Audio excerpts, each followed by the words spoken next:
commencer à aborder aujourd'hui quelqu'un dont l'importance est évidemment majeure. Il s'agit de saint Augustin. Ça nous prendra plusieurs cours parce que saint Augustin, c'est non seulement quelqu'un qui est à une charnière capitale de l'histoire de la pensée, mais son influence s'étend jusqu'à aujourd'hui dans la philosophie la plus contemporaine. Et donc c'est important d'essayer de comprendre qui est saint Augustin, quels sont les aspects principaux de sa pensée, même si comme tel il ne se dit jamais philosophe, bien qu'il ait lu et étudié la philosophie à partir, on va le voir, d'une lecture qui l'a marqué dans sa jeunesse. Saint Augustin, pour le situer brièvement, il est donc né à Tagaste le 13 novembre 354. Il est mort à Hippone, aujourd'hui c'est la ville d'Annaba en Algérie, le 28 août 430. Et quand il meurt en 430, sa ville épiscopale est assiégée par les Vandales. C'est très important de le comprendre parce qu'on verra que ce sont des événements qui ont marqué sa réflexion et son regard sur l'histoire du monde.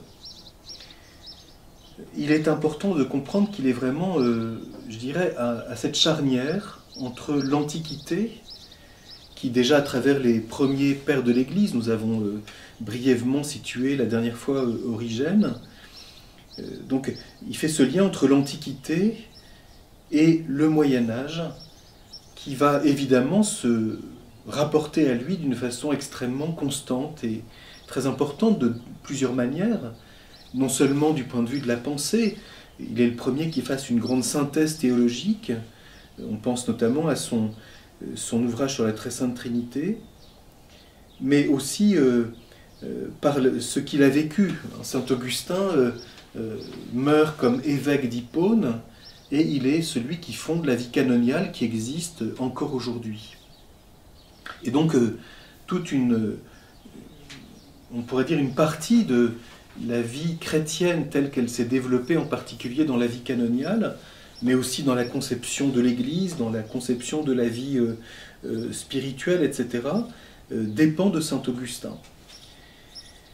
Et donc, il est vraiment quelqu'un dont on pourrait dire l'influence, aussi bien que le contenu de la pensée, ont une influence considérable. Peut-être ici c'est important de bien comprendre que saint Augustin est quand même typique, si je puis dire, de ce développement du christianisme dans l'Église d'Occident. Et il y a ici une distinction à faire qui est très intéressante. L'Empire d'Occident, l'Empire romain d'Occident, s'effondre en 476, donc quelques années après sa mort.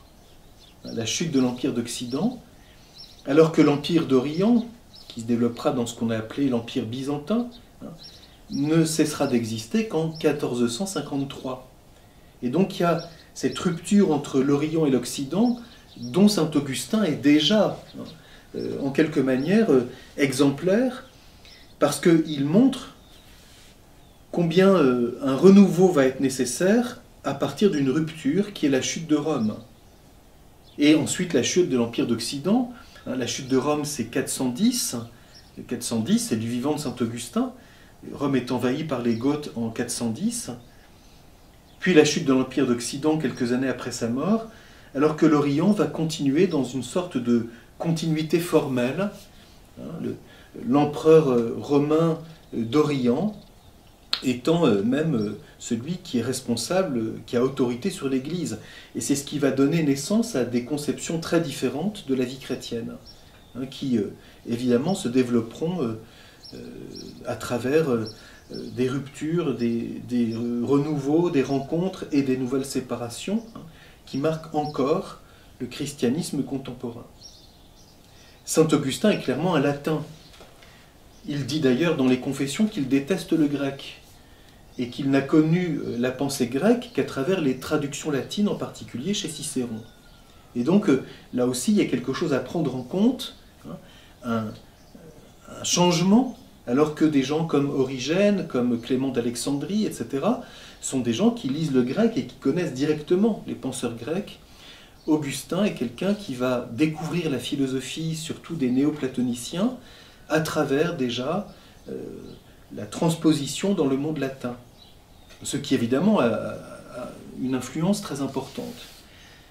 Encore une remarque à souligner dans ces considérations introductives, saint Augustin est un Africain, de l'Afrique proconsulaire, c'est-à-dire de cette province de l'Empire romain dont l'influence est considérable. Rappelons que Carthage a été fondée par César en 44, restaurée par Auguste en 13, sur les ruines de l'antique Carthage fondée par les Phéniciens, qui avait été rasée en 146 avant Jésus-Christ, après la troisième guerre punique. Et Carthage est une capitale culturelle, j'allais presque dire rivale de Rome, et de l'Afrique proconsulaire, de l'époque du 2e, 3e, puis 4e siècle, celle que Saint-Augustin, dans laquelle Saint-Augustin a vécu.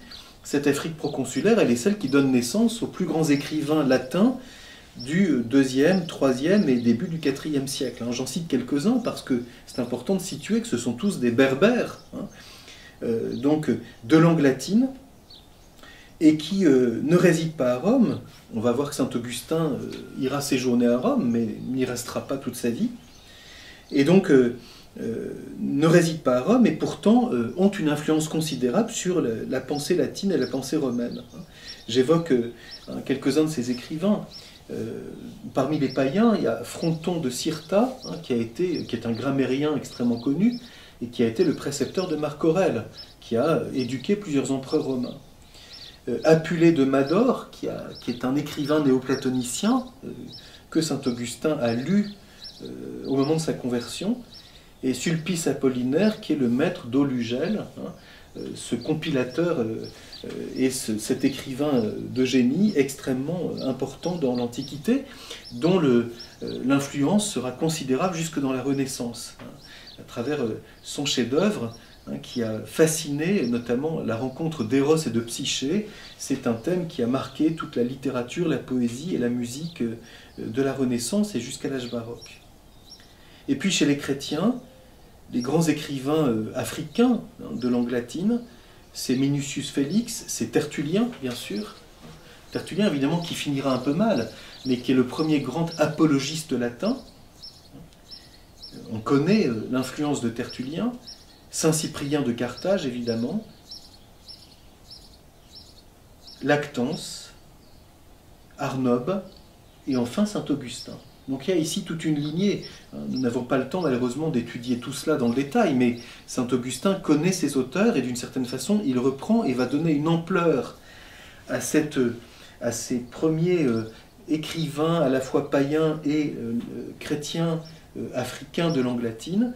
Il va leur donner une ampleur nouvelle à travers, on peut le dire, la première grande synthèse théologique chrétienne qui assume, et notamment dans ce qu'il raconte du récit de sa vie dans les Confessions, une connaissance, certes médiate, par le monde latin, mais de la pensée philosophique, puisque c'est principalement ce qui nous intéresse ici.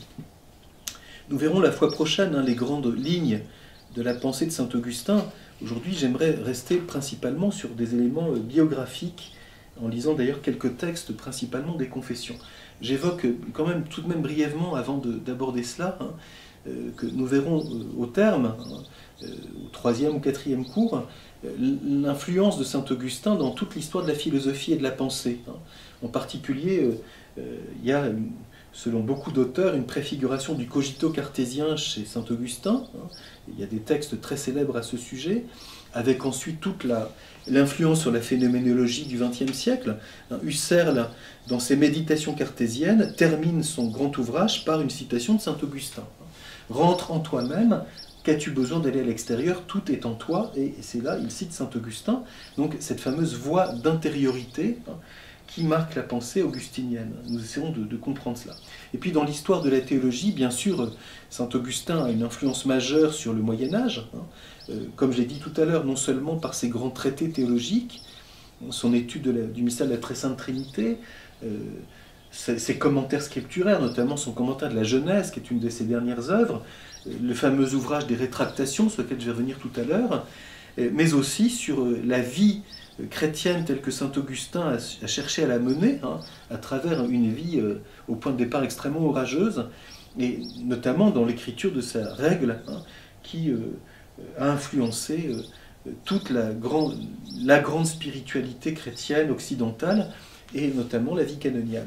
Puis ensuite, il y a des influences majeures chez Luther et chez Calvin, donc tout le moment de la réforme et de la contre-réforme est hanté, hein, par la réflexion de saint Augustin, en particulier sur le problème du mal, sur sa vision du péché et du péché originel. Saint Augustin est le premier qui développe cette réflexion théologique. Et puis bien sûr, la conception de la prédestination, c'est-à-dire une réflexion sur le gouvernement divin et sur l'intention que Dieu a sur l'homme, créé à son image. On sait que saint Augustin, dans son itinéraire de conversion, a été très marqué par la prédication de saint Ambroise, en particulier sur l'homme comme image de Dieu. Et puis bien sûr, toute la querelle janséniste et la pensée de Pascal se réfèrent constamment à saint Augustin. Jansénius se réfère explicitement à saint Augustin. C'est ce qui fait qu'il y a toute une ligne de l'interprétation d'Augustin, hein, qui est d'ailleurs sujette à caution et dont l'Église catholique elle-même s'est plus ou moins séparée, hein, tout en reconnaissant la grandeur de saint Augustin et certaines des positions, des interprétations auxquelles il peut donner lieu, que l'Église ne reconnaît pas comme étant authentiquement assumable du point de vue de la foi. Donc aussi, c'est important de comprendre ça, comment saint Augustin a pu être interprété, hein, notamment quand on force la lecture de saint Augustin sur la réflexion qu'il a sur le péché, sur la chair et la place du corps, sur la compréhension du problème du mal, etc. Hein, des orientations que saint Augustin lui-même, d'ailleurs, dans ses rétractations, a déjà corrigées. Alors, je disais combien les événements historiques qui ont marqué la vie de saint Augustin sont importants, hein, à mentionner. Notamment ce spectacle auquel il assiste, si je puis dire, hein, de la chute progressive de Rome et de l'Empire romain, qui lui donnera, hein, qui l'invitera à écrire son grand ouvrage de la fin de sa vie, qui est La Cité de Dieu, hein, où finalement il montrera que il y a un combat qui se passe dans l'homme, il y a deux cités, parce qu'il y a deux amours, l'amour de Dieu et l'amour de soi, qui donnent naissance à deux cités, et finalement il montrera que, oui, les civilisations humaines sont mortelles. Et donc pour quelqu'un comme saint Augustin, qui est quand même... qui a enseigné à Rome, puis qui a enseigné à Milan, envoyé dans la ville impériale qui est Milan à l'époque, hein, comme professeur de rhétorique, grand lecteur de Cicéron, etc., hein, constater la chute de la civilisation latine, de l'Empire romain, a été pour lui l'occasion d'une réflexion extrêmement profonde, qui d'ailleurs donnera naissance à la première grande philosophie de l'histoire, hein, qui est vue chez saint Augustin comme une théologie du gouvernement divin. Comment Dieu conduit-il les événements de l'histoire des hommes, mais qui ensuite aura toute une postérité dans la philosophie moderne qui cherchera à réfléchir sur ce que c'est que l'histoire. Comment peut-on réfléchir philosophiquement sur l'histoire, les civilisations, la culture, etc. C'est saint Augustin le premier qui a engagé cette réflexion. J'ajoute encore qu'il est aussi le premier, à travers l'écriture des confessions, à avoir, j'allais dire, explicitement développé le genre de l'autobiographie. Et on sait combien les confessions ont marqué non seulement l'histoire littéraire, mais l'histoire spirituelle. Par exemple, Thérèse d'Avila dit de voir sa conversion, alors qu'elle est déjà carmélite, mais qu'elle vit d'une vie au fond assez relâchée, sa conversion qui va l'engager dans toute la réforme du Carmel, elle dit qu'elle doit sa conversion à la lecture des confessions de saint Augustin. Et donc il y a ici aussi l'influence d'une façon d'écrire qui est tout à fait nouvelle, où saint Augustin développe l'histoire de sa vie. Alors justement, quelques dates de cette vie, à la fois très singulière et apparemment aussi très ordinaire, si je puis dire, à partir d'un certain moment. Donc né en 354, il fait des études d'abord dans sa ville natale, les études tout à fait élémentaires, et puis il arrive à Carthage en 370, donc à l'âge de 16 ans, pour étudier la rhétorique. Évidemment, c'est l'éducation latine par excellence. À Carthage, il commence à mener une vie, disons, assez agitée, d'où naît un fils, le fameux Adéodat, qui naît en 372 et qui mourra en 389. Et il est à noter que Adéodat sera baptisé en même temps qu'Augustin par saint Ambroise la nuit de Pâques 387. Un événement capital, et je vais lire ici un passage des Confessions de saint Augustin qui date de ses années à Carthage. C'est une lecture qui a eu une influence magistrale chez lui. C'est la lecture de l'Hortensius de Cicéron, dont il parle au livre 3 des Confessions, livre 3, chapitre 4, paragraphe 7. C'est dans ce milieu que moi, à un âge encore débile, j'étudiais les traités d'éloquence. Je désirais m'y distinguer pour un motif condamnable et frivole, en parcourant les joies de la vanité humaine. Déjà, le programme habituel des études m'avait fait parvenir à un ouvrage d'un certain Cicéron, chez qui on admire en général la langue et le cœur pas tellement. Mais ce livre contient, de l'auteur lui-même, une exhortation à la philosophie et s'appelle l'Hortensius. Or ce livre changea mes sentiments, et m'orientant vers toi, Seigneur, il changea mes prières et rendit tout autre mes vœux et mes désirs. Vile devint pour moi soudain toute vaine espérance. C'est l'immortalité de la sagesse que je convoitais dans un bouillonnement du cœur incroyable, et j'avais commencé à me lever pour revenir vers toi. Car ce n'était pas à l'affinement du langage, comme le faisaient croire les cours payés avec les subsides maternels, maintenant que j'étais dans ma 19e année et que mon père était mort déjà depuis 2 ans. Ce n'était donc pas à l'affinement du langage que je rapportais la lecture de cet ouvrage, et ce n'était pas de l'expression littéraire, mais de la pensée exprimée qu'il m'avait persuadé. Donc, saint Augustin, voilà, et il reparlera de cette lecture à plusieurs reprises dans les Confessions, il voilà une lecture majeure pour lui, qui le fait passer au fond d'une étude de la rhétorique, du langage, de la grammaire, et donc pour arriver à s'exprimer, j'allais dire en bon sophiste, en bon rhéteur latin. Il est à noter évidemment que la langue de saint Augustin est extraordinaire. Donc c'est quelqu'un qui a vraiment des dons littéraires et d'écrivain. On peut dire c'est le premier grand écrivain chrétien, y compris dans ce latin extrêmement littéraire.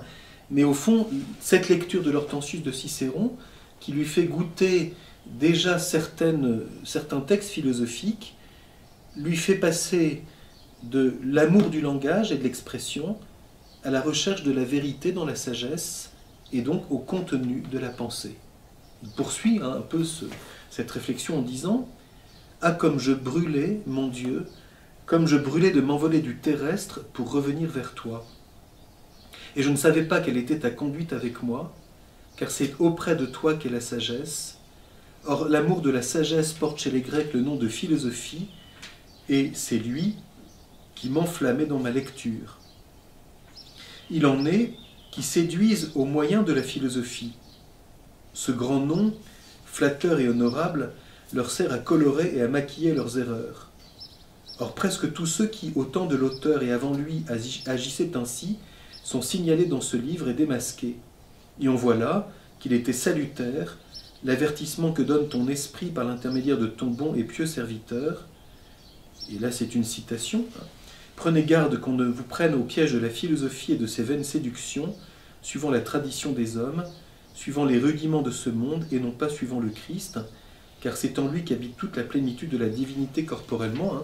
Donc une citation de saint Paul. Donc on voit bien, et ça c'est typique de saint Augustin. Les philosophes, on va retrouver ça avec le problème des néoplatoniciens. Tout d'un coup, ils s'éveillent à la recherche de la philosophie. La lecture de l'Hortensius lui dévoile les erreurs de certains philosophes, parce que Cicéron, au fond, en fait déjà une critique. Et puis, de là, saint Augustin passe à cet amour plénier de la sagesse que lui donnera la découverte de l'écriture, nous allons revenir sur ce point, et peu à peu la rencontre avec le Christ. Plusieurs fois dans les Confessions, saint Augustin dit que c'est cette lecture qui l'a orienté vers l'enseignement alors qu'il se destinait auparavant à la politique. Donc saint Augustin comprend que j'allais dire, et ça c'est une réflexion lourde de sens, plus que la politique, c'est la pensée et la transmission de la recherche de la vérité qui est l'influence principale dans l'histoire des hommes. C'est un thème qu'on retrouvera jusque dans la pensée moderne. La véritable importance des choses, c'est non pas la politique qui malgré tout reste à l'extérieur, ce n'est pas ça qui gouverne le monde, mais c'est bien plutôt la recherche de la vérité et la pensée. Notamment, on trouvera ça dans toute la vision de l'idéalisme allemand. Et on sait combien ce sera un lieu de débat, en particulier entre Hegel et Marx. Donc ici, c'est saint Augustin le premier qui, j'allais dire, de façon personnelle et vitale, fait ce premier pas, si je puis dire, sur son chemin, dans des études classiques, latines, de rhétorique.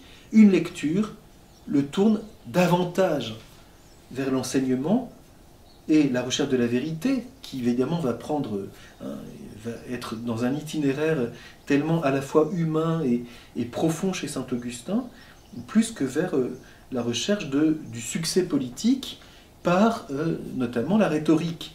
Et donc on retrouve ici un thème que nous avions vu dans l'histoire de la pensée grecque antique, notamment dans ce débat que l'on voit entre les sophistes et la philosophie. Saint Augustin souligne qu'à cette époque, et c'est ce qui va le conduire à Carthage à cette rencontre avec la secte des manichéens, il est hanté par une question, et c'est cette question qui évidemment va être principalement reprise notamment chez Luther, cette question, quelle est l'origine du mal? Et peut-on en donner une explication rationnelle? Et donc, c'est dans ces années 373 environ qu'il commence à fréquenter les manichéens, une fréquentation qui durera, disons, une dizaine d'années, jusque une rupture qu'il verra quand il sera déçu par des réponses à des questions qu'il a soulevées et qu'il a posées, et qu'il verra que finalement les manichéens ne répondent pas à ces questions. Et ensuite, c'est la rencontre avec Ambroise et la lecture des néoplatoniciens qui va le conduire à se séparer définitivement de cette secte. Alors, dans les confessions, ce thème revient extrêmement fréquemment. Je lis simplement un des textes au livre 5 des confessions, chapitre 10, paragraphe 18, sur cette question qui le travaille. Je croyais en effet que ce n'est pas nous qui péchons, mais je ne sais quelle autre nature en nous qui pêche. Et il plaisait à mon orgueil d'être en dehors de la faute, et quand j'avais fait quelque mal, je ne voulais pas confesser que je l'avais fait, et obtenir ainsi que tu guérisses mon âme, puisqu'elle péchait contre toi. Mais j'aimais à m'excuser, pour accuser je ne sais quoi d'autre qui eût été avec moi sans être moi. En vérité, j'étais un tout, et c'est mon impiété qui m'avait divisé contre moi-même. C'était un péché plus difficile à guérir de ne pas me reconnaître pécheur, et une iniquité exécrable de préférer que tu fusses vaincu, Dieu Tout-Puissant, toi en moi pour ma perte, plutôt que de l'être moi par toi pour mon salut, etc. Donc on voit bien, saint Augustin souligne que, j'allais dire, cette tendance à vouloir se positionner vers les manichéens vient d'une problématique quasiment existentielle. Je ne voulais pas reconnaître l'unité de qui je suis, et que c'est bien moi qui, par ma volonté et ma liberté, suis capable de pécher. Donc c'est moi qui suis capable de commettre le mal. Et donc c'était bien commode de m'inventer un monde double, le monde du bien et le monde du mal, de nature opposée, et donc ce qui est au cœur de l'hérésie manichéenne. En 383, saint Augustin quitte Carthage pour aller à Rome, pour y enseigner la rhétorique. Et de là, très rapidement, en 384, ayant satisfait à un examen bien précis, il est envoyé à Milan, qui est alors la résidence impériale, pour y enseigner la rhétorique. Et il souligne combien cette fonction qui lui a été confiée, donc un poste extrêmement important,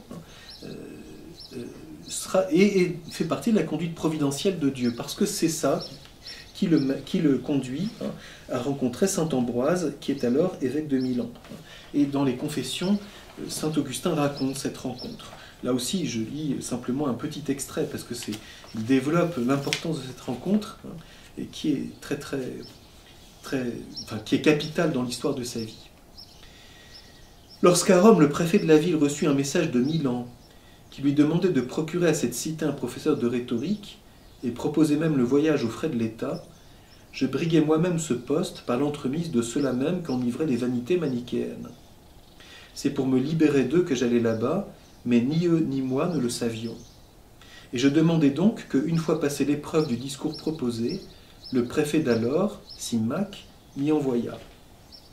Et je vins à Milan, chez l'évêque Ambroise. C'était un des hommes les plus éminents, d'après la notoriété universelle, et ton pieux adorateur. Et son éloquence zélée distribuait alors la fine fleur de ton froment, et la joie riante de l'huile, et la sobre ivresse du vin à ton peuple. Or, près de lui, j'étais conduit par toi inconsciemment, pour être par lui conduit vers toi consciemment.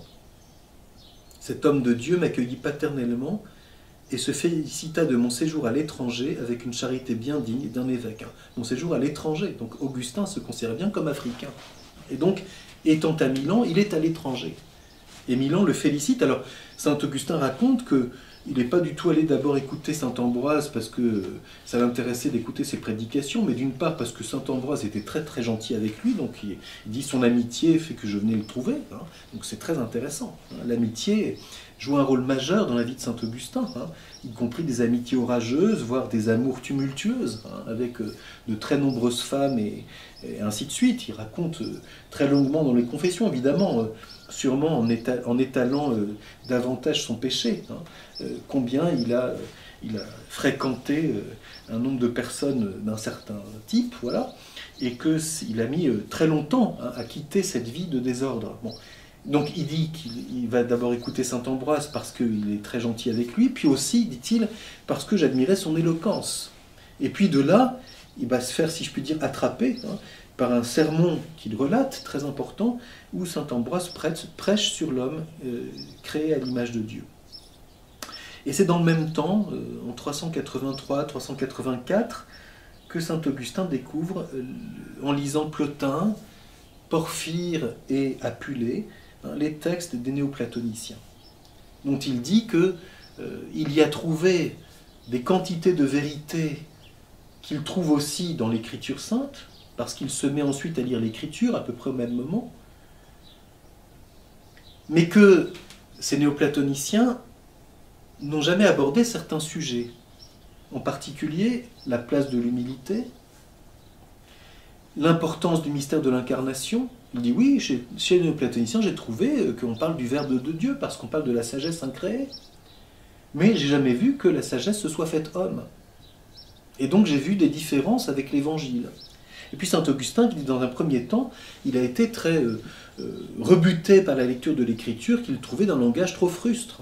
Donc le rhéteur, devant l'Évangile et devant certains livres de l'Écriture, dit franchement non. Ça ne vaut pas la rhétorique romaine, la rhétorique latine. Et donc on voit tout un chemin de conversion, et c'est aussi ça qui touche, hein, la lecture des confessions. D'ailleurs, il revient à cette époque, dans les confessions, en racontant cette période de sa vie, il revient sur le fait que dans sa jeunesse, la lecture de l'Hortensius l'avait déjà orienté vers la sagesse, et finalement, il n'avait pas tenu compte de cela. Et ça revient chez lui comme une première marque qui finalement, il a laissé les choses un peu traînasser. Alors, c'est ici que prend place, évidemment, hein, une scène, enfin, un épisode de sa vie qu'on raconte souvent et qui est évidemment très très important dans les confessions, hein, la fameuse scène, hein, du jardin, où il est à la campagne avec son ami Alypius, et il a fait 2 rencontres récemment qui l'ont beaucoup ébranlé, notamment le récit de la vie de saint Antoine, hein, par quelqu'un qui l'a rencontré et qui lui montre l'importance de cette vie monastique, etc. Et ça le met dans un très grand trouble, parce qu'il voit toute la distance qu'il y a entre sa vie et celle qu'on lui raconte, et du coup il se retire, hein, dans une sorte de retraite, et là, réfléchissant sur tout cela, il se met à l'écart au jardin, et tout d'un coup il entend, hein, une voix d'enfant qui, dans une maison voisine, chante tolle être léger, hein, prends et lis. Et donc, il a souvent raconté ça. Certains interprètes ont dit que c'était sûrement une voix prophétique, d'autres disent que c'est vraiment un enfant qui chantait, que saint Augustin a vu ça comme un événement providentiel. Et l'interprétation la plus courante est plutôt de dire cela, c'est que c'est vraiment un événement, qu'il a, il a entendu cette voix et il y a vu comme un appel de Dieu pour lui. Et donc il lit, hein, et donc il retourne vers Alycus et il tombe sur un texte de saint Paul dans l'Épître aux Romains, hein, et qui lui montre combien il doit se convertir. Et donc c'est ce qui l'engage, hein, tout de suite à s'orienter, à demander d'entrer à se préparer au baptême et de devenir catéchumène.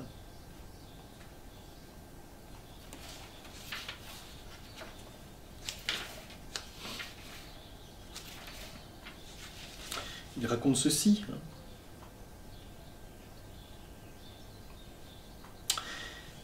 Je tendis toute l'énergie de mon esprit pour voir si je pouvais de quelque manière, par des arguments décisifs, convaincre les manichéens d'erreur.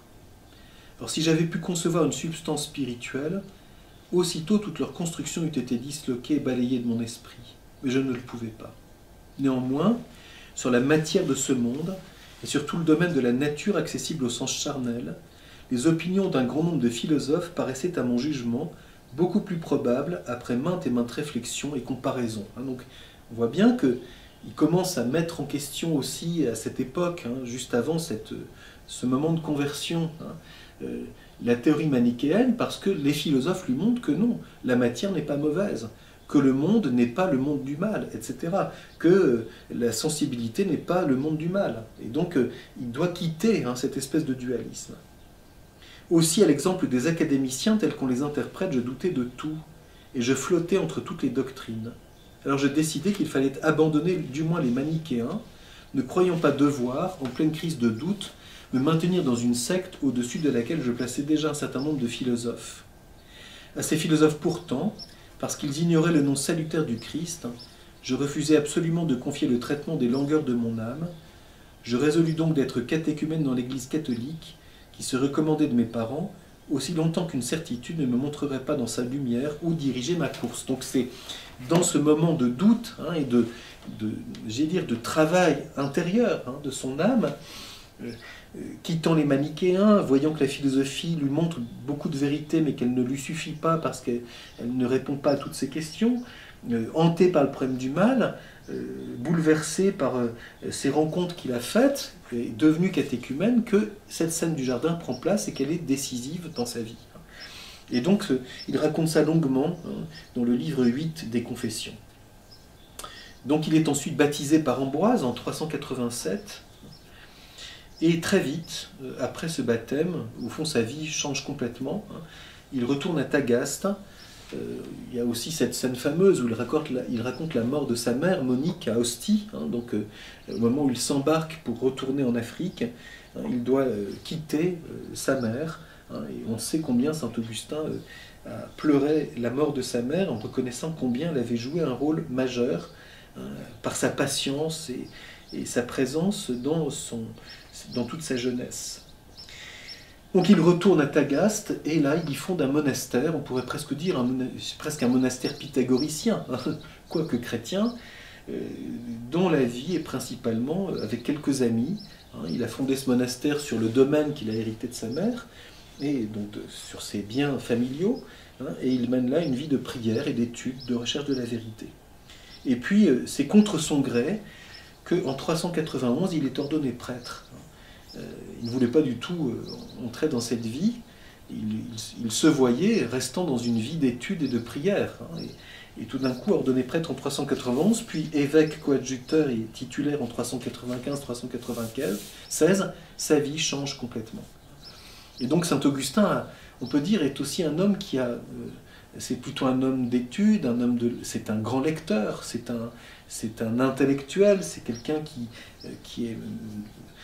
vit dans une relation d'amitié et qui, devenu chrétien, reprend toute sa vie dans cette vie de communauté et qui commence à rédiger les confessions à 397, et donc juste au moment où il devient évêque, et au fond il doit accepter ce labeur de devenir pasteur de son peuple. Et ce qui fait que sa vie sera, à partir de là jusqu'à la fin de sa vie, extrêmement simple. Il raconte dans l'histoire de sa vie qu'il passe toutes ses matinées à recevoir les gens, à les écouter, à régler les litiges, et bref, le labeur d'un évêque de ce temps. Et puis à beaucoup prêcher, c'est ce qui nous donne des centaines de sermons de Saint-Augustin extrêmement importants, et des commentaires scripturaires qui sont d'abord des prédications, notamment ses homélies sur l'Évangile, sur l'épître de Saint Jean, sur ses commentaires de la Genèse, etc., qui sont pour son peuple. Donc Saint-Augustin, commentateur et lecteur de l'Écriture, qui y voit, notamment les fameuses 83 questions sur la Genèse, où Saint-Augustin, partant de thèmes qui sont dans sa lecture de la Genèse, explicite des questions théologiques. Il écrit sa règle, qui sera donc d'une influence majeure jusqu'à aujourd'hui, vers l'an 400. Et elle aura une influence même sur la vie monastique telle qu'elle sera ensuite développée par saint Benoît, qui donnera une nouvelle règle. Il y a aussi bien sûr la règle de saint Basile, qui est plus le monachisme oriental, mais saint Augustin a une influence tout à fait primordiale.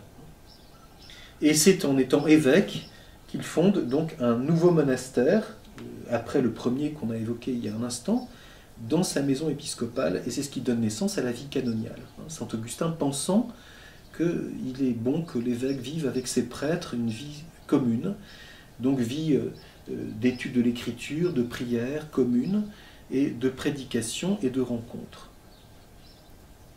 Et son épiscopat est marqué, outre ce labeur de prédication, ce travail, ce labeur de gouvernement, ce soin des âmes, ce souci de pasteur, il est marqué aussi, son épiscopat, par des controverses doctrinales. Donc là, il y a bien un héritage qui vient des pères de l'Église qui sont avant lui, en particulier saint Irénée. Et saint Augustin est très marqué par ses luttes contre les grandes hérésies du temps, je vais y revenir dans un instant, mais en particulier les controverses contre les donatistes et ensuite contre les pélagiens. J'ai dit tout à l'heure, c'est dans cette période, en 410, que Rome est prise par les Goths, ce qui va conduire saint Augustin à rédiger dès 412, et ça lui prendra une quinzaine d'années de sa vie. Il termine la rédaction de la Cité de Dieu en 426. C'est le grand chef-d'œuvre de la fin de sa vie, cette grande vision sur laquelle nous reviendrons la fois prochaine, de l'histoire du monde, des cultures et de la conduite de Dieu sur l'humanité. Et puis en 427, il rédige, il relit ses œuvres et il rédige les fameuses rétractations où il corrige un certain nombre d'affirmations de ses œuvres précédentes. Et il est bon de souligner que la première de ces rétractations consiste à dire qu'il a, dans le temps passé, fait un éloge excessif des philosophes platoniciens. Donc c'est ce qui fait qu'il y a chez saint Augustin la reconnaissance que la lecture de la philosophie néoplatonicienne lui a beaucoup apporté pour quitter le manichéisme et le nourrir au moment de sa conversion, mais que s'il veut être pleinement chrétien, il ne peut pas rester néoplatonicien. Il y a donc ici une critique de la philosophie néoplatonicienne. C'est ce qui a conduit un historien de la philosophie d'aujourd'hui, un contemporain, à dire que c'est dommage que saint Augustin n'ait pas fait pour Platon ce que Thomas d'Aquin fera plus tard pour Aristote. Je ne suis pas sûr que ce parallèle soit tout à fait pertinent, mais on voit bien ce que ça veut dire. C'est-à-dire qu'au fond, saint Augustin a lu, est marqué par la pensée platonicienne, ça c'est une évidence. Il en voit en même temps les limites, mais peut-être aurait-on aimé qu'il puisse davantage montrer ce que la position de Platon pouvait avoir d'important, puisque cette ligne de pensée va demeurer dans toute l'histoire de la pensée occidentale et jusqu'à aujourd'hui. Alors nous verrons la fois prochaine quelques-uns des grands thèmes de sa pensée, mais qui peuvent se résumer grosso modo à trois grands aspects, peut-on dire. Cette omniprésence du thème du mal et de son origine, dont on voit que, j'ai dire, sur le plan existentiel, c'est une question qui a travaillé saint Augustin toute sa vie, Et il dit dans les Confessions, avec beaucoup de force, qu'il a quitté le manichéisme le jour où il comprend que le mal n'est pas une substance, mais qu'il n'est que relatif. Et c'est donc le premier grand moment de la réflexion philosophique sur ce thème, après les moments où cela avait été étudié dans l'Antiquité. On avait déjà vu ça chez Hésiode, puis chez Platon, qui voit la matière comme source du mal, puis chez Aristote, qui dit que finalement il n'y a pas de cause propre du mal. Et bien sûr, le grand témoin de cette réflexion sur ce thème, tout à fait capital en philosophie, c'est saint Augustin. Et c'est quelque chose qu'on retrouvera ensuite dans toute la pensée médiévale et dans la pensée moderne. Le deuxième grand thème qui travaille saint Augustin, c'est l'intériorité de l'âme et de la pensée. À la fois toujours sur un plan théologique, l'homme est créé à l'image de Dieu, mais qui assume une pensée philosophique. Et précisément, ce thème de l'âme, de l'intériorité, de l'esprit, etc., des dimensions de l'homme, image de Dieu, est inséparable de sa vision du mystère de Dieu. C'est le troisième grand thème. L'anthropologie de saint Augustin est une anthropologie inséparable d'un regard théologique. Ce qui fait qu'on peut dire qu'il y a chez lui, d'une certaine façon, et ce n'est pas étonnant dans l'itinéraire de sa pensée, tout de suite un intérêt pour un regard de sagesse sur l'homme, c'est-à-dire un regard sur l'homme qui parte de Dieu. Donc il intègre dans sa pensée théologique un certain contenu philosophique, mais saint Augustin, évidemment, est quelqu'un qui est, premièrement, un croyant. Il y a cette fameuse phrase de saint Augustin, crede ut intelliges, crois pour que tu comprennes. Donc la foi et l'intelligence, c'est un des grands thèmes de la vision de saint Augustin. Alors, nous abordons ça la fois prochaine, et j'aimerais juste, pour terminer cette première approche de ce grand personnage, pourrait-on dire, qui est Augustin, évoquer les quelques grands combats qui ont marqué l'itinéraire de sa vie sur le plan doctrinal, c'est-à-dire son labeur d'évêque luttant contre les hérésies du temps, ce qui fait partie, nous l'avons vu déjà, de l'Antiquité chrétienne. Et c'est quand même quelque chose qui marque toute cette période, de saint Irénée, en passant par Origène, Tertullien, saint Augustin, et bien sûr les grands conciles qui vont naître à partir de là. N'oublions pas que le concile de Nicée sera peu de temps après, à peine un siècle après, et donc les grands conciles qui vont définir la doctrine de la foi contre les hérésies naissent à cette période. Donc la première grande hérésie que saint Augustin combat, c'est celle du manichéisme. Et on voit combien dans sa vie, c'est quelque chose qui a été très important. Le problème du mal, il n'y a pas deux mondes, le monde du bien et le monde du mal, mais c'est dans l'homme et dans son âme que se déroule ce combat. La deuxième grande hérésie que saint Augustin combat, c'est le donatisme, dans les années 401-410 environ. Il y a des controverses très célèbres contre les donatistes, qui est au fond un premier puritanisme. Donc une espèce de vision de la vie chrétienne dans un très grand souci de pureté morale, qui notamment conduit les donatistes à refuser le pardon à ceux qui mènent une vie indigne de l'Évangile, ou bien qui ont quitté la foi par peur des persécutions, etc. Un des grands aspects aussi contre lesquels saint Augustin a lutté, et ça se voit beaucoup dans la Cité de Dieu, c'est le millénarisme. Hérésie de son temps, qui rêve du règne du Christ sur la terre. Et saint Augustin, notamment, ça l'a mené à développer un des grands thèmes aussi de sa pensée, c'est les rapports de l'éternité et du temps. Et on ne peut pas ramener le mystère de l'éternité dans le temps, ici-bas, comme si c'était sur la terre que nous trouvions l'éternité. Et donc, saint Augustin, notamment dans la Cité de Dieu, montrera combien le millénarisme est une illusion. Et que donc toutes les réalisations humaines, si grandes soient-elles, ne nous donnent pas le royaume de Dieu. Rome n'est pas la cité céleste. Et puis la dernière grande hérésie contre laquelle saint Augustin a lutté, surtout vers la fin de sa vie ou dans la deuxième période de son épiscopat, vers les années 415-430, c'est le pélagianisme. Donc l'hérésie du moine Pélage, mais qu'on ramène toujours à c'est ce qui privilégie l'effort humain, mais on oublie qu'à la racine de l'erreur de Pélage, il y a la négation du péché originel. Et donc c'est ce qui va aussi amener saint Augustin à développer la doctrine du péché originel. C'est quand même le premier grand théologien qui réfléchit sur ce thème, donc sur les rapports entre la nature humaine et la blessure qu'elle connaît par le péché.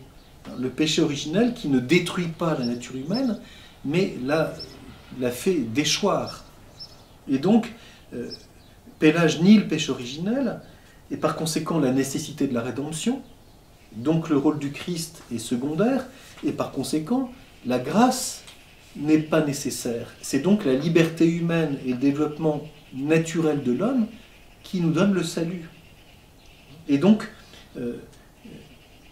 c'est ce qui fait que saint Augustin va développer face à Pélage une réflexion théologique majeure, et c'est un des grands thèmes de sa réflexion théologique, avec, comme je l'ai évoqué tout à l'heure, peut-être certaines nuances qui seront apportées par la suite. C'est ce qui va l'amener à réfléchir sur le rapport de la nature et de la grâce. C'est pour ça qu'on appelle saint Augustin le docteur de la grâce, parce qu'au fond, il montre que ce n'est pas d'abord le développement de la nature humaine, mais c'est le don gratuit de Dieu. Et il souligne dans les confessions combien il a méprisé ça longtemps, considérant que c'est quand même dire que tout vient du don gratuit de Dieu, c'est oublier quand même la grandeur de ce que c'est que l'homme, etc. Et donc on voit bien, saint Augustin va plutôt basculer peut-être dans l'extrême inverse en disant finalement la nature humaine par elle-même ne peut pas grand-chose. Et il va insister de façon majeure sur la gratuité de la grâce. Donc c'est un des derniers grands thèmes des controverses auxquelles il a été amené en tant que pasteur, et qui l'ont conduit à développer une théologie, une réflexion théologique, mais très concrète toujours.